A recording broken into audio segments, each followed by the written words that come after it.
네, 반갑습니다. AP투자연구소입니다. 4월 21일 오늘의 마감 증시 같이 한번 살펴보도록 하겠습니다. 양대 증시 전일에 이어서 하락을 계속해서 보였습니다. 이에 코스피는 0.73%, 그리고 코스닥은 1.91% 모두 양대 증시가 하락하는 모습을 보였는데요.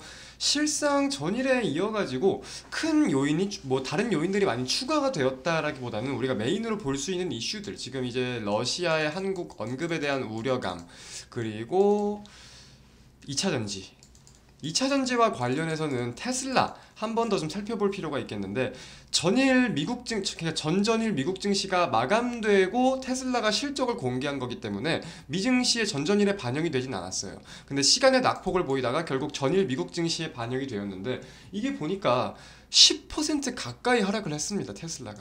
그래서 전반적으로 2차 전지 관련주들의 투자 심리가 약화되면서 최근 증시 상승을 견인하였다 보니까 하락 역시 견인할 수밖에 없는 구조를 살펴볼 필요가 있을 것 같아요. 그리고 이제 중국 관련된 내용들을 살펴볼 필요가 있겠는데, 옐런 재무장관이 중국 방문을 좀 언급을 했습니다. 그래서 미국 증시 같은 경우는 미국과 중국이 지금 대립적인 관계가 심하다 보니까 이 갈등이 완화될 수 있겠다, 이런 기대감이 있기도 했었어요. 근데 지금 한국 같은 경우는 좀 상반되는 모습들이 보이고 있습니다. 중국 외교부 한국의 주한 중국 대사 조치에 엄정한 교섭 제기 라는 내용이 좀 나오면서 한국과 중국의 관계에 대한 우려감이 좀 확대가 되고 있다. 그래서 오늘 중국 리오프닝 관련된 종목들, 중국에 대한 호재를 가지고 상승한 리오프닝 관련주들, 이제 리오프닝이라는 말이 좀 웃기네요. 뭐 호텔, 여행 관련된 종목들 좀 하락하는 모습을 보이기도 하였습니다. 그래서 좀 외교적인 내용들이 좀 대두가 많이 되는 것 같아요. 러시아도 그렇고 중국도 그렇고. 사실 세계적으로는 좀 미국과 되게 대립적인 국가들이다 보니까 크게 신경을 안 써도 되지 않나? 이렇게 생각을 하실 수도 있는데, 결국 러시아에는 한국 기업 규모가, 가치를 평가했을 때 7조, 한국에 있는 기업들의 가치 규모가 7조가 넘는다고 합니다. 그리고 중국 같은 경우도 한국의 최대 교역국이잖아요. 굉장히 우리가 이 관계를 뗄래야 뗄 수는 없는 국가거든요, 사실은.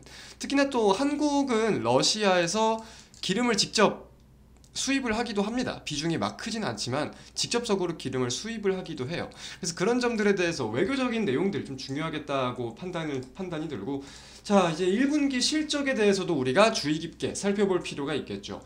다음 주에 미국 기업들 중에 어떤 기업들이 실적이 발표가 되냐면은, 마이크로소프트 첫 번째, 마이크로소프트 두 번째, 알파벳. 주요 기업들만 불러드릴게요.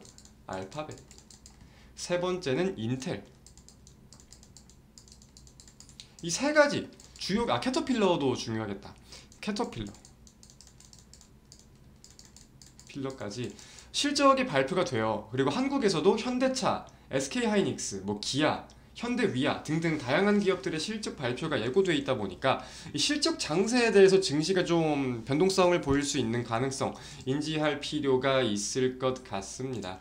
전일 미국 증시에서도 램리서치가 실적 발표를 하고 급등을 했어요. 7%가량. 그래서 반도체 업종이 강세를 좀 보였거든요. 그런 점에 대해서 다음 주 반도체 관련된 투자 심리가 좀 왔다 갔다 할 수 있겠다는 점, 그리고 거기에 따라서 당연히 증시가 흔들릴 수 있겠죠. 그래도 증시의 가장 큰 비중은 반도체니까. 두 번째는 2차 전지. 반도체니까, 그렇죠. 그래서 이런 점들에 대해서 미증시에서 일단 해당 종목들 실적 발표 이후에 어떤 투심 변화가 이루어지는지, 그리고 국내 증시에는 어떻게 반영이 되는지, 국내 증시에서 발표되는 종목들 관련해서 투자 심리는 어떨지, 이렇게 좀 우리가 해석할 필요가 있겠습니다. 참 증시 흐름이 좋지가 못합니다. 물론 우리가 언제든지 꺾일 수 있는 구간이다라는 거는 계속해서 인지를 하고 있었지만, 그래도 증시가 꺾이니까 사실 우중충한 상황이 연출이 될 수밖에 없겠죠. 그리고 좀 우려감을 가지고 봐야 되는 내용 중에 또 하나는, 지금 이제 코스닥을 기준으로 볼게요. 상승을 하는 데 있어가지고 갭이 굉장히 많아요. 갭, 갭, 갭, 갭, 갭, 갭. 대충만 봐도 이 정도인데, 야, 뒷구간들도 있고 갭이 굉장히 많습니다. 근데 이 갭이 많다는 거는 물량들이 채워지지 않았다는 거거든요. 그래서 적은 거래량으로도 쉽게 투자 심리가 뭐 반발 매수세가 들어오는 게 아니라면 적은 거래량으로도 쉽게 증시가 하락할 수 있는 구간이라는 것을 반증하는 거기 때문에 우리가 거기에 대해서 변동성이 확대될 수 있는 가능성도 언제든지 당연히 인지를 하고 있어야 되는 거겠죠. 결국 단기적인 추세를 살펴본다면 5일선, 11선이에요. 단기적으로는 5일선, 11선을 이탈시키지 않고서 이런 장세를 지금 연출해낸 건데 양대 증시가 그 이동평균선들을 다 지금 이탈을 한 상황이다 보니까 공격 이제 막 이렇게 오르던 게 이렇게 빠졌네. 야, 지금 이 저가 매수 기회다라고 담기보다는 즉 공격적인 전략을 세우기보다는 좀 보수적인 마음을 가지고 실적 발표들을 보면서 투심 변화를 살펴보는 게 중요하겠다까지 말씀드리겠습니다. 오늘의 마감 증시 마치도록 하겠습니다. 시청해주신 여러분 대단히 감사드리고요. 한 주간 고생 많으셨습니다. 좋은 주말 보내세요.